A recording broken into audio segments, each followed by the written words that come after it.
Bonjour tout le monde, bienvenue sur ma chaîne Ineria Guidance. On se retrouve dans cette nouvelle vidéo pour le tirage de vos énergies sentimentales. Pour la période du 1er au 15 juin 2025, cette guidance est pour les signes solaires, ascendants, lunaires et vénusiens.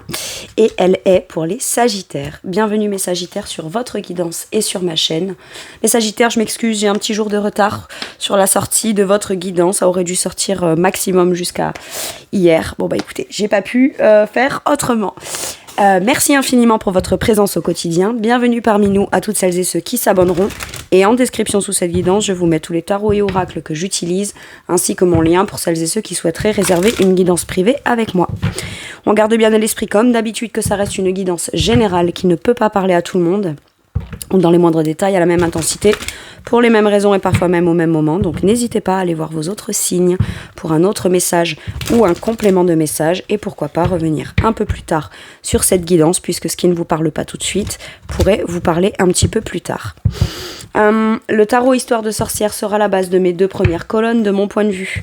La première colonne vous représente vous dans votre situation sentimentale. La deuxième colonne représente la personne en face de vous, qui peut être la personne avec qui vous êtes en couple depuis plus ou moins longtemps, que vous venez de rencontrer, voilà, s'il y a quelqu'un quoi. Et puis pour celles et ceux qui n'ont personne, ça pourrait représenter les énergies de la nouvelle personne vis-à-vis de vous quand vous vous rencontrez, ou ce qui se passe dans sa vie actuellement. Les énergies peuvent être inversées. Vous pourriez vous retrouver plus dans la deuxième colonne que dans la première. La personne en face de vous plus dans la première que dans la deuxième. Mais ça, c'est à vous de savoir où vous vous positionnez en fonction de ce que vous vivez et de si ça vous parle, évidemment.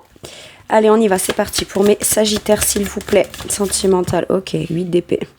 Bon, on se sent bloqué, on a des peurs. Est-ce qu'on a un peu de culpabilité? Le sentiment qu'il y a des blocages, sentiment que toutes les solutions ne porteront pas forcément leurs fruits. C'est un sentiment de blocage, voilà. Soit on se sent bloqué dans un célibat et on culpabilise peut-être aussi parce qu'on se dit, moi je me positionne d'une certaine façon mais ça ne fonctionne pas. Je rencontre tel type de personne et je dis si ça marche pas. Quand je rencontre quelqu'un d'autre, bah, je dis autre chose et puis ça fonctionne pas non plus. Voilà, qu'est-ce qui tourne pas rond chez moi? Pourquoi je me sens bloquée? Je me sens pieds et poings liés, je sais pas quoi faire, comment faire, qui fait, avec quoi, comment. Voilà. On vous parle de la nécessité de se rendre compte, de devoir lâcher prise dans tout ce qui est les peurs, les blocages. Maintenant, c'est peut-être des peurs qui ne sont pas liées à ça. Ça, c'était dans l'optique où on culpabilise à un moment donné, où on pourrait se rendre responsable des blocages sans savoir pour autant bien les identifier, en trouver vraiment les solutions, etc., etc. Maintenant, ça peut être aussi des peurs qu'on a bien identifiées, et malgré tout, le fait de vouloir rencontrer quelqu'un ou quoi, bon bah il peut y avoir encore des peurs, des sentiments de mon passé me retient, et si jamais ça se repasse mal, et tout, c'est tous les et si, ok? Alors, la personne en face de vous, attendez, j'arrive, elle est tombée, hop. Chariot. Ouais, on a quelqu'un qui avance et qui bouge. Donc est-ce que parce que la personne en face est méga dynamique, sa route est toute tracée, ce qu'elle dit, ça veut part dans une direction, j'ai confiance en moi, je fonce. C'est un peu ça, hein, le chariot. Le chariot, c'est j'ai confiance en moi, j'y vais, je fais la démarche, je communique avec toi, je t'explique les choses. Moi, je sais dans quelle direction je veux partir. Alors, je dis pas forcément que je vais réussir à le réaliser ou qu'on va réussir à le faire ensemble, mais moi, j'y vais, quoi. Moi, je pars, moi, j'y vais, moi, je vais dans cette direction, moi, je vais vers ce projet. Je sais que maintenant, je me sens prêt ou prête à me sentir couronnée dans cette direction, à être dans le succès. Je sens que si j'avance et que je vais de l'avant, je suis dans le succès. Et quelque part, bah, vous pourriez peut-être aussi culpabiliser de vous dire, ouais, cette personne, elle veut avancer, elle a un tempérament qui va de l'avant finalement, et moi, bah, j'ai quand même des peurs. Ou alors, est-ce que c'est parce que on a peur de pas avancer aussi vite, ou de pas aller dans le même rythme, ou de pas avoir la même volonté d'avancement que l'autre, donc on culpabilise. Mais quelque part, du coup, plus l'autre avance, plus il ou elle est entreprenant, plus il ou elle se bouge, acte, communique, fait des choses qui vont dans le sens qu'elle a envie de prendre, plus vous, peut-être que ça vous fait des peurs, ça vous crée des peurs, parce que vous vous dites, bon, moi, voilà, j'ai peur que cette personne, c'est parce elle veut aller trop vite, ou il y a un truc comme ça, ok? Maintenant, le chariot peut Avancer vite comme pas vite. C'est souvent ce que je donne comme exemple avec le chariot. Vous montez dans votre voiture, c'est pas parce qu'elle a la capacité de monter à 250 km/h que pour autant on est obligé d'aller aussi vite que ça. Vous voyez, c'est ça, on passe la première, 10-20 km/h, on est déjà dans l'avancée, on s'est déjà mis en mouvement. Mais vu du prisme de la personne qui est de ce côté, blocage, les peurs, etc., et je rumine et j'ai du mal à débloquer un truc dans mon mental ou dans mes pensées, ma perception de l'avancée de l'autre me paraîtra peut-être toujours trop rapide, quand bien même elle roule au pas. Vous voyez, il peut y avoir ça. Maintenant, si vous êtes en couple avec cette personne, ça peut être cette personne, elle se dirige vers un projet personnel, décide de faire un déplacement, d'aller voir, je sais pas moi, je m'active, je me bouge, je mets en place des démarches pour aller visiter une maison, pour aller moi dans mon emploi, pour déménager, pourquoi pas aussi. Voilà, je veux déménager à tel endroit pour aller parce que j'ai un poste que je saisis, quelle que soit la raison en fait, l'avancée de cette personne peut-être vous fait peur. Vous fait peur parce que quoi? Est-ce que vous avez peur qu'elle ne vous inclue pas dans son projet d'avancement? Ou peur de le ou la suivre dans son avancement, dans son projet, dans ses ambitions, dans ce qu'elle... il peut y avoir de ça. Maintenant, mes Sagittaires, on inverse. Hein. Si c'est à l'inverse, on inverse. Ça dépend. Je pense que là, il ne s'agirait pas de se dire non, mais moi j'ai pas peur, moi je veux avancer, etc. C'est l'autre qui a des peurs et qui bloque. Voilà. Si vous avez peur, c'est ok, de toute façon il n'y a aucun jugement. D'accord? C'est juste là, on pose les choses telles qu'elles sont et c'est bien de les poser telles qu'elles sont et c'est bien de les reconnaître telles qu'elles sont. C'est à partir de là qu'on peut comprendre des choses et qu'on peut finalement soit avancer, soit comprendre qu'il serait peut-être nécessaire de peut-être pas, avec l'énergie du chariot, rentrer dans le tas. D'accord? Parce que le chariot n'a pas la volonté d'écraser qui que ce soit, mais par contre, c'est moi je fonce et c'est poussez-vous de mon chemin, moi j'avance. Donc, et en soi, c'est pas une mauvaise énergie non plus, on est plutôt déterminé avec le chariot. D'accord? Maintenant, en fonction de où en est l'autre dans son état d'esprit, dans son tempérament, dans sa volonté, dans ses certitudes, dans sa confiance en soi, c'est là où ça peut justement venir poser une problématique. Mais chaque énergie, indépendamment l'une de l'autre, n'est pas nécessairement c'est toi qui as tort, c'est toi qui as raison, ou c'est toi le problème, ou pas moi. Voyez, pas du tout. Il s'agirait qu'en fonction de tout ce qu'on a mis au milieu de la table, on comprenne la problématique. Ok. Maintenant, vous pouvez être des gens qui regardaient pour un ou une Sagittaire et qui vous retrouvez dans le chariot ou qui vous retrouvez dans le 8 d'épée. Vous vous placez où vous estimez. Si vous êtes deux Sagittaires, parce que sur l'énergie des lions, on m'a dit oui, mais si on est deux lions ensemble, comment on fait? Je leur dis pour le Sagittaire, partez du principe que déjà c'est vous qui me regardez, donc c'est à vous de vous positionner en priorité. Et puis visiblement, même si je positionne une personne en face de vous, si vous n'êtes pas tous les deux à me regarder, moi je m'adresse à la personne qui me regarde. Voilà, donc on se positionne en fonction, même si vous êtes deux Sagittaires ensemble, il y en a peut-être un des deux, voilà, si ça vous parle, qui est plus là ou plus là. Bon. En dos de deck, on a quoi? La reine d'épée, il s'agirait de décider, il s'agirait de trancher en fait. Avoir déjà l'état d'esprit clair sur pourquoi est-ce que je dois avancer, pourquoi j'avance. Moi, j'ai une vision claire de mon avenir, de la direction que je veux prendre, sur le long terme. Je sais ce que je veux, je sais pourquoi, je l'ai bien compris, c'est très clair dans mon esprit, je sais l'exprimer, je sais pas le justifier, mais le détailler et le déclarer. Et je décide, je tranche. Je prends une décision qui n'est pas directement exprimée avec les sentiments ou avec l'émotionnel, parce que pour prendre cette décision-là, je dois justement me dissocier un peu de l'émotionnel pour prendre une décision très rationnelle, mais bien pensée et très intelligente, bien perçue et très perspicace. Et cette reine d'épée peut venir intervenir en faveur de, comme je vous ai expliqué là par rapport au chariot, ou en faveur de ce 8 d'épée qui doit, la reine d'épée a les compétences et les capacités, en revenant à quelque chose de plus rationnel, d'accord, de discerner de façon extrêmement claire, bien décortiqué, bien analysé et bien perçu, ce qui bloque pas, ce qui coince, ce qui culpabilise. Est-ce que j'ai peur? Est-ce que je culpabilise? Est-ce que c'est un mix des deux? Est-ce que c'est autre chose? Est-ce que c'est ce que j'envisage par la suite qui me fait peur? Est-ce que c'est mon passé qui me fait envisager des blocages qui me font sentir des sensations de blocage? Parce que ça veut pas dire un 8 d'épée qu'on est dans le blocage, c'est une sensation de blocage. Ce sont des croyances, des pensées limitantes, des peurs, des choses. Et on les vit comme quelque chose de réel, d'accord? Donc à un moment donné, il y a quand même l'idée de se rendre compte de façon objective, comme peut-être faire un pas de côté pour se rendre compte qu'on est dans cette énergie-là, pour être en mesure de pouvoir pas se laisser comme emprisonner par cette énergie du 8 d'épée et que ce soit elle qui comme domine comme une chape de plomb, mais plutôt pour se dire ok, j'ai des peurs, mais je reste quand même maître de mes choix, de mes décisions, de mes perceptions, etc. Vous voyez ? C'est en ça que la reine d'épée peut être favorable dans l'intervention là. Ok. Bon, allez, je vais aller voir quel est le challenge de la personne qui est du côté de ce 8 d'épée. Il y a besoin de quitter un état mental qui visiblement ne permet pas de se sentir complètement libre de ses faits et gestes, de ses choix, de ses décisions, des projections qu'on fait. Ben ouais. Le challenge, écoute tes intuitions, n'écoute pas ton mental. Lâche prise. Tes peurs sont pas là pour venir te paralyser. Tes peurs et tes culpabilités sont là pour venir t'enseigner quelque chose. T'as peur, mais est-ce que ta peur est le reflet de ce que tu vas vraiment vivre ? Non. Ouais, mais j'ai vécu ça. D'accord. Tu as peur parce que tu as vécu ça. Mais quand tu vivais ça, essaye de revenir en arrière à ce moment-là et de te demander qu'est-ce que la situation qui aujourd'hui me provoque les peurs actuelles dans une façon de le vivre qui n'était pas forcément désagréable, souhaitée, voulue, etc. Qu'est-ce que j'aurais pu faire ? Qu'est-ce que j'aurais pas pu faire ? Comment j'aurais pu l'éviter ?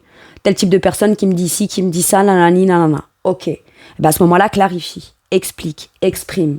Si cette personne a tendance à employer par exemple certains mots qui aujourd'hui vous font peur, ou font la personne qui est là, voilà, à un discours, à une avancée, à une démarche, à un tempérament qui va vite, et que ça vous fait écho à quelque chose qui a été difficile et qui aujourd'hui ça vous bloque un peu, d'accord ?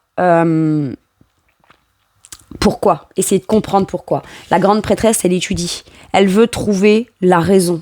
La grande prêtresse, elle veut trouver les réponses. Et c'est pas dans la peur que se trouvent les réponses. C'est qu'est-ce qui se cache derrière ma peur, qui m'effraie tellement, ou qui est si chouette que ça, ou qui pourrait être si chouette que ça, mais qui pourrait peut-être mal se passer, ou qui me rappelle à quelque chose que j'ai vécu déjà, et qui pourrait me faire peur. Ok, je reviens à ça, j'identifie. Vous n'en avez pas retiré que des peurs de quelque chose qui vous a comme paralysé dans le mental.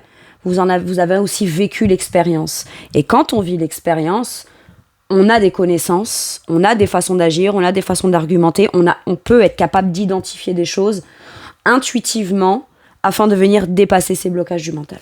Ok. On écoute son intuition, on n'écoute pas son mental. C'est ça votre challenge. Quel est le challenge de la personne qui se trouve du côté du chariot, s'il vous plaît ?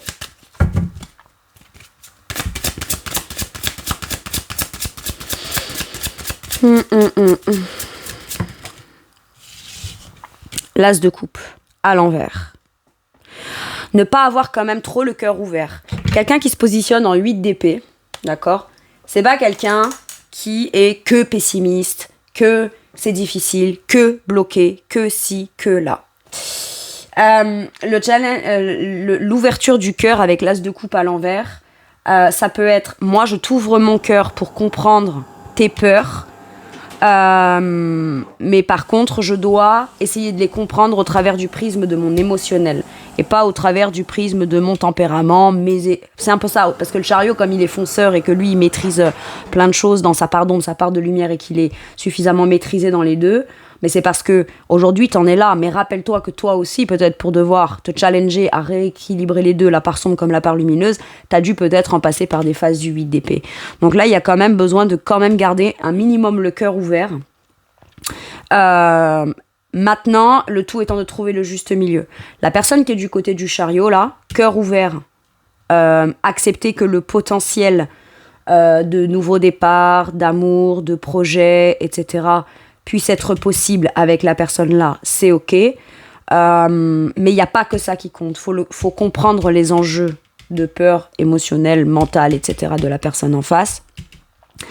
Mais en même temps, ne pas trop rentrer dans l'idéalisation, le cucu des petits oiseaux, c'est le grand amour, c'est ci, c'est là, au risque de ne pas se rendre compte que l'autre peut avoir des peurs, quoi.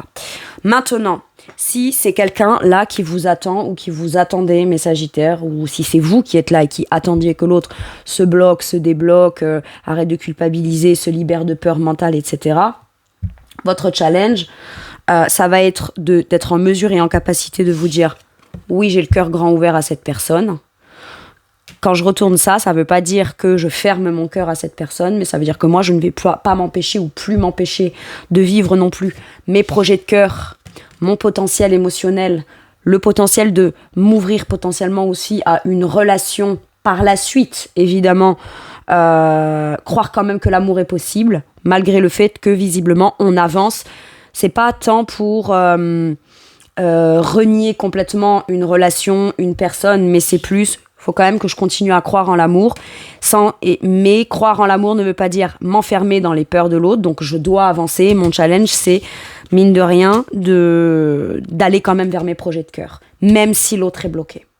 Ça peut être interprété comme ça également. Me laisser porter par ce que je n'ai peut-être pas encore identifié, que je souhaite vivre pleinement avec le cœur. Mais comprendre que ce que je suis en train de vivre au travers du prisme des peurs de l'autre, ce n'est pas ça non plus la pleine vie d'un potentiel émotionnel. Ok. Il y a une nuance là. Bon. Quel est l'atout de la personne qui se trouve de ce côté ? Le 2 de bâton.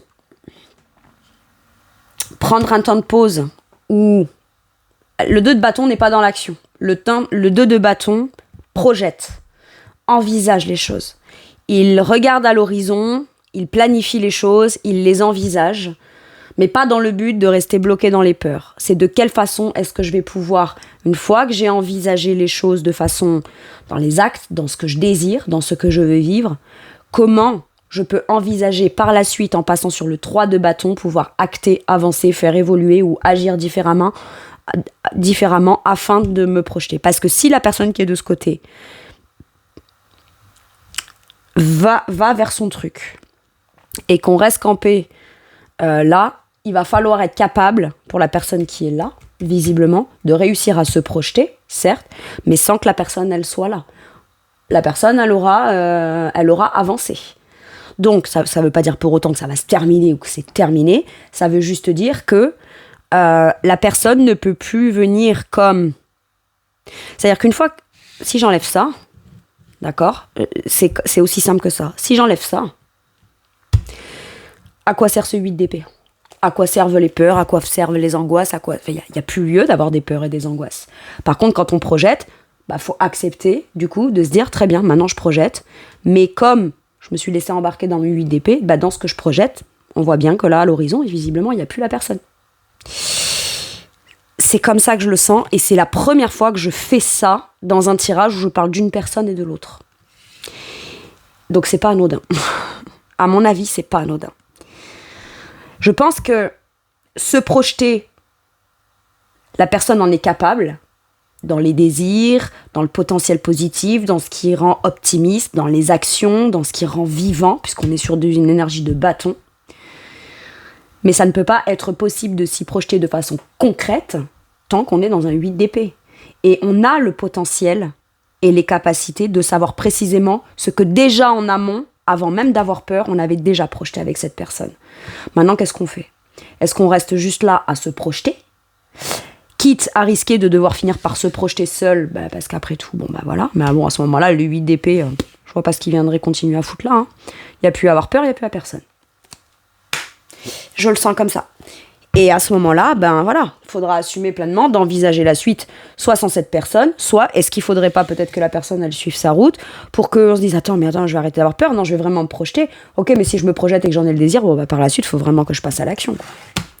Le 2 de bâton, il est particulier dans le sens où c'est un temps de pause qui envisage les choses, qui planifie les choses. Mais j'ai l'impression qu'à un moment donné, je sais pas pourquoi je dois le dire, faut juste arrêter de planifier. À un moment donné, si on passe sa vie à planifier ou à se projeter, c'est bien, c'est cool, on a passé sa vie à projeter plein de trucs chouettes. À quel moment on les vit ? Par contre, se positionner en projetant dans l'intention de se dire j'ai des doutes, je sais pas comment je vais agir, comment je vais mettre les choses en place, donc j'envisage d'abord de comment je vais mettre les choses en place, tout de suite, ça vient tout de suite mettre de côté ce 8 d'épée là. On n'envisage plus les choses au travers du prisme des peurs. On envisage le prisme au travers de, bon, quelles actions je dois poser. Et ça, on en est capable. Mais on en est capable uniquement qu'en relevant le challenge de se dire, qu'est-ce que je ressens vraiment ? Qu'est-ce que j'ai à en apprendre ? Qu'est-ce que j'ai à en comprendre ? Qu'est-ce que j'ai plus à en apprendre de ça ? Qu'est-ce que je veux vraiment ? Et paf ! Ensuite, la grande prêtresse, elle est en mesure de pouvoir faire les bonnes révélations.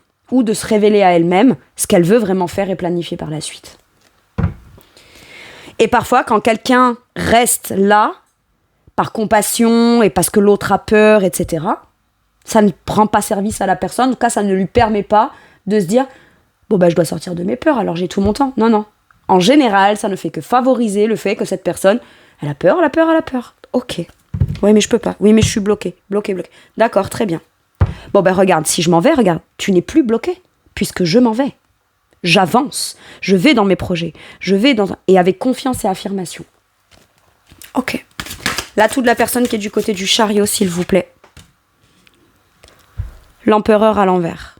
C'est quelqu'un qui est affirmé, mais qui ne s'affirme plus ou ne se positionne plus dans la situation. C'est quelqu'un qui restera toujours affirmé, mais pour aller peut-être déconstruire son affirmation au sein du truc pour aller construire là où il ou elle doit aller. C'est le rebelle. Mais c'est pas quelqu'un qui le fait par rébellion contre vos peurs ou contre vous ou la personne qui est, ou vous, si c'est vous qui êtes là, c'est pas par rébellion, c'est juste pour me désenchaîner. Voilà, moi je sais ce que je vaux, je sais ce que je veux, je sais ce que je veux construire, je sais ce que je veux bâtir, je sais que je suis quelqu'un sur qui on peut compter, je dois commencer par compter sur moi-même. Mais je n'ai plus envie d'être la personne sur qui, en étant là, tu te reposes au profit de rester dans tes peurs et dans tes blocages. C'est aussi simple que ça. Il peut y avoir un petit peu d'ego avec un empereur inversé, mais là j'ai presque l'impression que limite, il faut de l'ego un peu. Il faut quand même à un moment donné penser un peu à son ego. Je parle pas d'un ego mal placé. Je parle pas d'un ego qui est surdimensionné de je vaux mieux que toi, etc. Non. Mais c'est qu'à un moment donné, on s'est peut-être senti un peu diminué en restant là. D'accord ? Et à un moment donné, faut avoir un peu d'ego pour soi-même, pour aller faire quelque chose qu'à la base, on voulait pas, mais il faut un peu d'ego pour le faire, pour ensuite aller se rendre compte que finalement, on a envie d'aller s'établir ailleurs. J'ai un truc comme ça.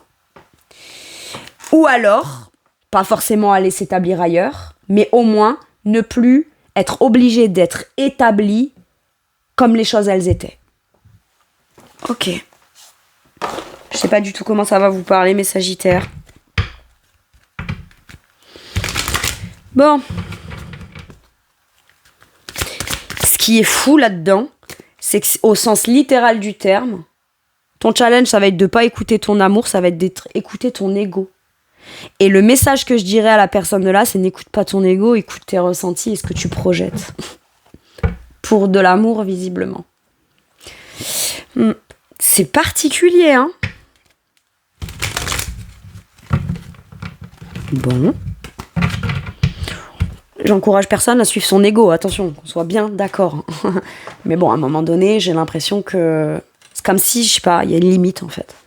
Il y a une limite et à un moment donné, si l'ego emprisonne beaucoup, mais si à un moment donné, l'ego permet de pouvoir se libérer, j'ai envie de dire, peut-être, j'ai jamais trop expérimenté ça, mais pourquoi pas ? Pourquoi pas ? Vous me direz, mes Sagittaires. Allez, quelle est la situation maintenant ? J'ai vu vous et l'autre, suivre ses rêves, à un moment donné, voilà. Je suis mes rêves, je dois suivre mes rêves, je prends la direction de mes rêves, de mon cœur. Ok. Là, qu'est-ce que je fais ? Je dois suivre mes rêves. Est-ce que l'état mental de prison, de peur, d'angoisse, sortir de l'ego. Sortir de l'ego. Mais de quel ego on parle ? Celui-là ou celui-là ? Moi, celui-là, il est en positif. Et je sais pas pourquoi, on m'a sorti un positionnement un peu ferme, qui me semblerait trop autoritaire, mais qui est quand même nécessaire. Et par moments, on se dit, si je dois faire ça, je le fais, quoi. À un moment donné, advienne que pourra, mais bon, j'ai pas... C'est comme, tant pis. T'as pas le choix, tu peux pas, t'es bloqué. Moi, j'ai pas le choix, je peux plus, je suis bloquée aussi. Moi, je me libère, par contre. J'ai envie de le retourner, cet empereur. Mais je le ferai pas. Ok. Donc, faut suivre ses rêves, sortir de l'ego pour suivre ses rêves, très bien. Voilà, communiquer. Alors, est-ce qu'on communique avec l'ego, en autoprotection? J'ai l'impression qu'il y en a un qui communique, et quand il communique avec le prisme de l'ego. J'ai peur de nanana pour être avec toi, mais en attendant, si tu t'en vas, je flippe aussi et j'ai peur. Bon, bah ok, bah, à un moment donné, tout te fait peur, quoi. À un moment donné, tout te fait peur. Voilà. Donc je te dis les choses sans vraiment te les dire, je te les dis en portant un espèce de masque, ou alors j'ai très peur mais je te le montre pas, ou alors je te dis que j'ai très très peur mais j'essaie quand même de me protéger en te disant certaines choses, parce que visiblement la personne qui est du côté du chariot, on a beau exprimer chacune des peurs, des blocages, etc., aura toujours un contre-argument plutôt vénère et plutôt bien campé sur, bah ok, donne-moi chacun des arguments de tes peurs, pam pam pam, moi je vais toutes les démonter en fait.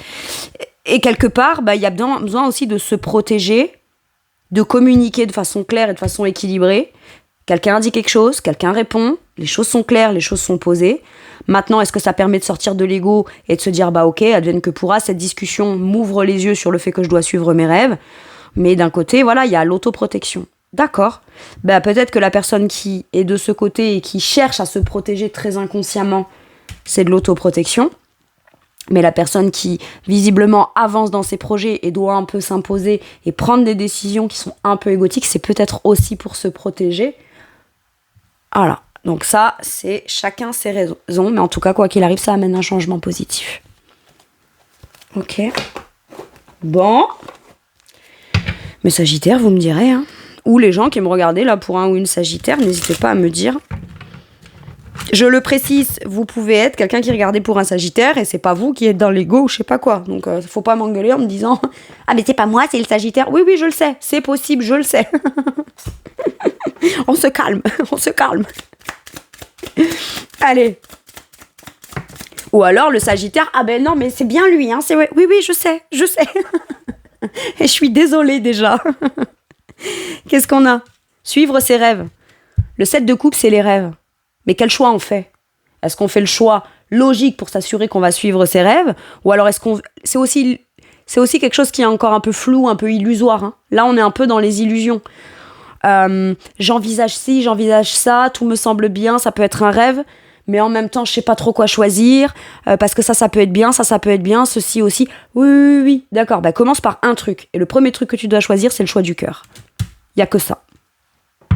Et ça te fera tout de suite sortir de l'illusion de ce qui aurait pu être et pas être, et quel est le mauvais choix, le meilleur choix, le non-choix, le pas choix, le choix qui fait le plus peur, le plus compliqué. On s'en fout, ton cœur, il te dit quoi? C'est ça qui dit le 7 de coupe. En effet, si on prend cette version de la personne qui est dans le flou et qui sait pas quoi choisir, ou qui sait quoi choisir, mais juste pas comment faire, sous quelle forme, sous quel rythme... On prend cette version de la personne qui a peur, ou cette version même de la personne qui est là, qui aujourd'hui a la volonté d'avancer. On fait faire à chaque fois un choix différent. Bon, bah en effet, on peut avoir 7 résultats différents.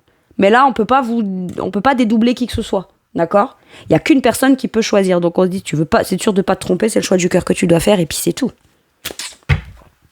Mais arrêtez d'être dans un truc d'illusion dans lequel on ne s'en saisit jamais finalement, ou qu'on ne choisit jamais pour aller créer quoi que ce soit. Vous voyez, c'est un truc un peu comme ça.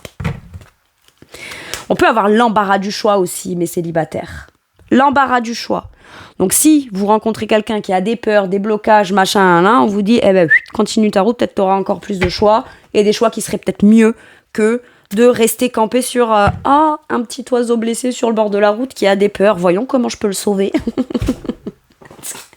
Et inversement, je vous le dis tout de suite, mes Sagittaires qui, vous, serez dans des peurs et des blocages, si vous vous sentez bloqué et coincé, allez pas vous emmerder à vouloir vous mettre avec quelqu'un, en fait, ça sert à rien, c'est contre-productif. C'est contre-productif, ça va vous perdre encore plus. Vaut mieux régler ses peurs, ses blessures, se sortir de tous les ruminations mentales, les culpabilités, les trucs et les machins, en avoir déjà au moins pleinement conscience qu'on est dans un cheminement comme ça, ce qui n'enlèvera pas forcément à 100% toutes vos blessures, vos peines, votre passé, etc. Mais une fois qu'on est positionné et qu'on sait ce qu'on va faire et qu'on n'est pas perdu dans une espèce de flou artistique, bon, déjà on est déjà beaucoup plus en mesure d'être conscient d'aller dans des relations, pourquoi, comment, avec qui, quel schéma pas répéter, etc. plutôt que d'envisager des trucs parce que finalement on se sent pas prêt ou pas prête. Vous voyez, il y a un truc un peu comme ça. Allez, qu'est-ce qu'on a? Celle-ci, reine de bâton. Eh ben voilà. À un moment donné, tu prends ton bâton de pouvoir, tu te fais confiance, tu choisis en écoutant ton cœur. Basta. Basta la cacahuète. Et qu'est-ce qu'on a en dos de deck? Le chariot. Fonce et avance. Je sais pas pourquoi, hein, mais moi, les sagittaires, j'ai tendance à vous positionner là. J'ai tendance à vous positionner là, mais comme si que vous étiez moteur d'un truc. J'ai la locomotive et le wagon derrière qui suit. Voilà. Bon, bref. Allez. Donc là, fais-toi confiance.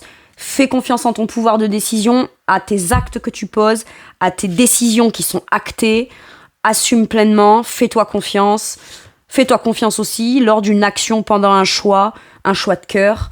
La reine de bâton, elle est déterminée. D'accord? Et puis en plus, j'y pense, mais la reine de bâton, c'est le signe de feu en puissance. Les sagittaires, les béliers ou les lions. Voilà. Donc, sois juste déterminé, confiant, confiante, que vous soyez un homme ou une femme, hein, on est d'accord. Là, on parle en termes de... Intuitivement, tu sais ce que tu veux mettre en place, tu sais ce que tu veux créer, tu sais jusque dans quelle mesure est ce contexte-là, peut-être tu n'es pas en mesure de créer. Bon, bah de quelle façon tu peux un peu, entre guillemets, te libérer afin de pouvoir être en mesure de pouvoir créer si l'occasion se présente. Voilà. Passe à l'action, sois optimiste, sois déterminé, sois volontaire, sois courageux, courageuse, c'est tout ça, la reine de bâton. C'est l'énergie qu'elle incarne. Allez, de quoi pourrait avoir envie de vous parler, ou qu'est-ce que aimerait pouvoir vous dire la personne en face de vous? Je sais que ça paraît dur, comme ça, mais c'est pas contre quelqu'un. Voilà, la personne, elle a des peurs.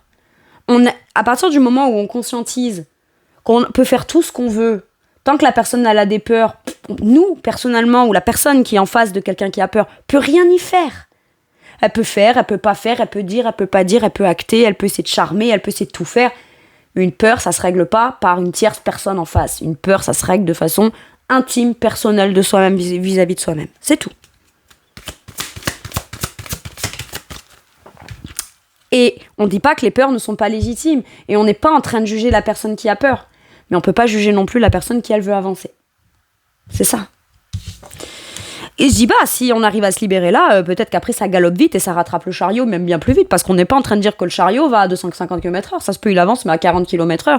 Si on se libère tout de suite d'une peur, qu'on envisage les choses et qu'ensuite on passe à l'action, pourquoi pas prendre la voiture, rouler à 80 km/h et on va finir par la rattraper, hein, le chariot. C'est ok, hein. Allez, de quoi pourrait avoir envie de vous parler la personne? Le magicien, bah ouais, je dois lui mettre les choses en place. Mais je sais pas pourquoi, les magiciens, c'est aussi celui qui sort les lapins des chapeaux, alors qu'en vrai, il n'y avait pas vraiment ni un lapin, ni un chapeau, ni pas de lapin avant, quoi. Je sens le côté très... faut que je mette les choses en place, mais sans aller essayer de, vous savez, faire tout plein d'effets de jeux de lumière, de fumée, de paillettes, de ci, de là, machin. Ni deux, je t'embrouille. T'arrêtes d'embrouiller, tu fais, c'est tout. Le magicien, il passe à l'action, d'accord? Le magicien, il a les compétences, les capacités. Donc, il passe à l'action. Maintenant, est-ce qu'on est sur un magicien illusionniste ou un magicien alchimiste qui va venir transformer cette chape de plomb en or pour en faire quelque chose de précieux parce que visiblement, on le projette? C'est ok. Maintenant, si elle est de ce côté, cette personne, le magicien, il acte. Il acte, il passe à l'action et il fait. Il entreprend quelque chose. Ok. Il y a écrit quoi? Je suis le maître de ma vie. Oui. Bah, c'est bien, hein? Ou alors redeviens... Ah, si t'es de ce côté? Non. C'est tes peurs qui te maîtrisent toi. Enfin, qui te contrôlent, en fait. Hein. Donc, voilà. J'ai envie de changer les choses. Ouais. Ok. Ben, passe à l'action pour changer les choses. Point barre, basta la cacahuète. Et puis, le chariot qui est là, si c'est l'autre personne qui est de ce côté, c'est... Voilà. Je suis le maître de ma vie, et sans que je reste là dans les peurs de quelqu'un d'autre, je suis pas dans ma vie et je suis pas maître de quoi que ce soit. Alors, tu sais quoi, je vais reprendre ma carriole, ma charrette, et boum, j'y vais. Allez. C'est ça, et puis c'est quoi qu'il arrive, j'ai envie de changer les choses. Voilà. Faut bien que la situation, elle change, ou qu'il y en ait au moins un des deux qui pose un acte pour que la situation puisse changer. Hein. Sur quoi ça vous fait travailler à vous de manière forte, mes sagittaires, cette relation ou votre sentimental? La compassion. C'est pour ça que je le précise. Moi, je me détache quand même. Je suis obligée de me détacher de temps en temps. J'y arrive. Un peu émotionnellement des tirages. Ok? Mais c'est ça. En vrai, c'est pas contre l'autre qu'on fait les choses. On fait les choses pour soi. Maintenant, si on est de ce côté, la compassion, c'est aussi pour soi-même. On se tape pas dessus d'avoir peur, là. Par contre, à un moment donné, est-ce qu'on doit vivre dans la peur? Est-ce qu'on doit vivre dans les blocages? Est-ce qu'on doit vivre dans la culpabilité? Ou dans tout ce qu'on rumine, qui est angoissant et qu'on sait pas trop comment on va le vivre ou on va le gérer? Peu importe. Un pas à la fois, tu géreras. Chaque chose en son temps, tu vas gérer, en fait. Et de la compassion pour toi, dans le sens où c'est peut-être pas une vie pour toi non plus de t'amener de l'amour en t'empêchant de vivre quelque chose que visiblement tu projettes et que tu veux vivre. Et tu ne t'apportes pas cette affirmation ou cette validation ou cet accord de t'apporter quelque chose où, quelles que soient tes peurs, tu y arriveras et tu mérites et tu as le droit de vivre quelque chose de chouette, quoi. Maintenant, si c'est vous qui êtes là de ce côté, la compassion, c'est pas contre toi, hein, c'est pour moi et en effet, je comprends les enjeux de tes peurs, je comprends jusqu'à quel point ça te bloque. Mais c'est pas en restant là que je te montre mon amour. Je suis pas là pour t'amener ma compassion, moi je suis là pour t'aimer. Donc j'ai beaucoup de compassion pour toi et tes peurs, j'espère que tu t'avanceras, mais la compassion, c'est aussi pour moi. Qu'est-ce que je suis en train de m'infliger à rester dans des peurs qui ne m'appartiennent pas? Ou dans un contexte qui est tel qu'il est, à cause de peurs qui ne m'appartiennent pas, mais qui provoquent un contexte tel qu'il est, parce que c'est les peurs qui passent avant, alors qu'en vrai c'est censé être l'amour. Ouais. Allez, avec celui-ci, qu'est-ce qu'on dit? L'abondance, le oui et la récolte.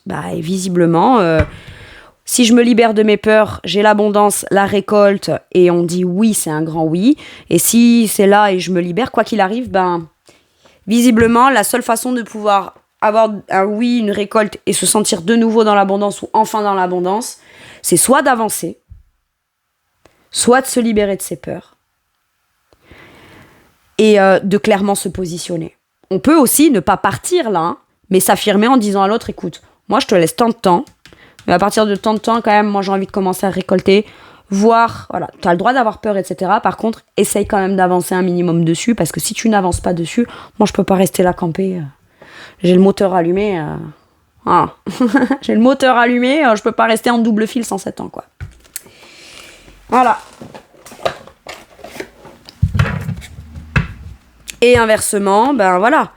L'autre personne peut-être s'en va pour un truc, ça fait très très peur, mais si c'est pour récolter de l'abondance, le ou la soutenir, comprendre ses choix, etc., c'est ok. Mais à ce moment-là, si on a peur que l'autre personne parte dans ses projets, etc., pour soi, c'est que quelque part, on a peut-être plus envie d'aller avec cette personne que ce qu'on le pense. Allez. Qu'est-ce qu'on vous dit avec celui-ci, mes Sagittaires? Un dernier message ou un dernier conseil?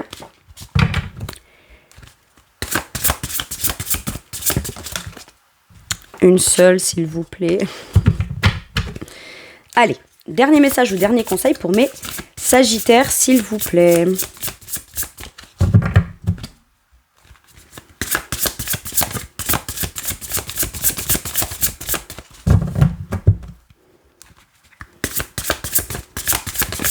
Ok.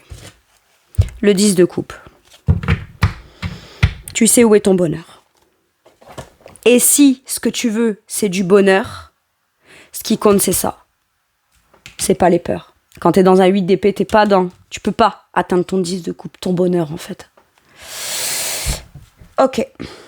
Mariage heureux et durable, satisfaction émotionnelle, relation aimante avec vos enfants, élever les enfants avec sagesse et succès, des personnes en qui vous pouvez avoir confiance. Quoi qu'il arrive, c'est vers ça que vous vous dirigez, mes Sagittaires. Voilà, mes Sagittaires, c'est tout pour moi pour cette guidance. Je vous remercie de m'avoir écouté. Je vous fais tout plein de gros bisous, de l'amour, comme d'habitude. Prenez bien soin de vous, s'il vous plaît, et à bientôt pour une nouvelle guidance. Merci, au revoir.